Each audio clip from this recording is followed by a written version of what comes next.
কুরবানি পশুর প্রতি দয়া হওয়া, দয়াশীল হওয়া, কুরবানি পশুর প্রতি ইহসান হওয়া, কুরবানি পশুকে কষ্ট না দেওয়া, কুরবানি পশুকে আঘাত না করা।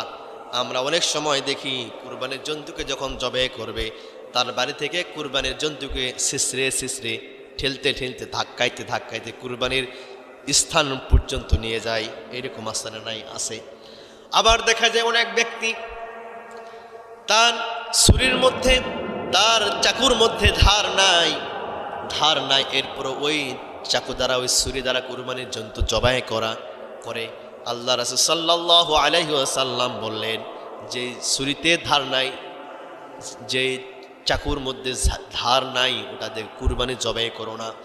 কারণ আল্লাহ রাসূল সাল্লাল্লাহু আলাইহি ওয়াসাল্লাম বলেছে প্রতিটা জীবের প্রতি তোমরা ইহসান করো, তাদেরকে কষ্ট দিও না। সুতরাং সে কুরবানির জন্তু, তাকে কষ্ট দেওয়া যাবে না।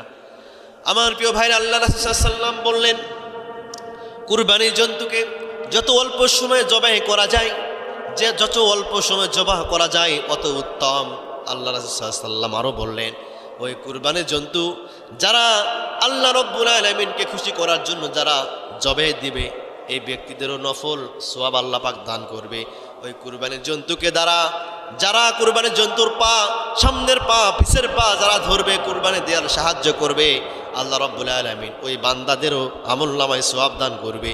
আর যে ব্যক্তিগুলো কুরবানি জন্তু জবাইয়ের ক্ষেত্রে যারা সাহায্য করবে, লিল্লাহিয়াত আল্লাহর জন্য যারা সাহায্য করবে, আল্লাহর নবী বলেন ওই ব্যক্তিদের আমলনামায় আল্লাহ রাব্বুল আলামিন সওয়াব দান করে। সুবহানাল্লাহ। এটা উপকার। তাই আমরা ঈদুল আজহার দিন আমরা দেখি যে কুরবানি জন্তু জবাই করবে, তো ধরার জন্য মানুষ খুঁজে পাওয়া যায় না। এটা আমরা না করে আমরা সবার সহযোগিতা আমরা থাকব। কোনো মানুষের যেন, কোনো ভাইয়ের যেন, কোনো বোনের কুরবানি দিতে যেন কষ্ট যেন না জানা।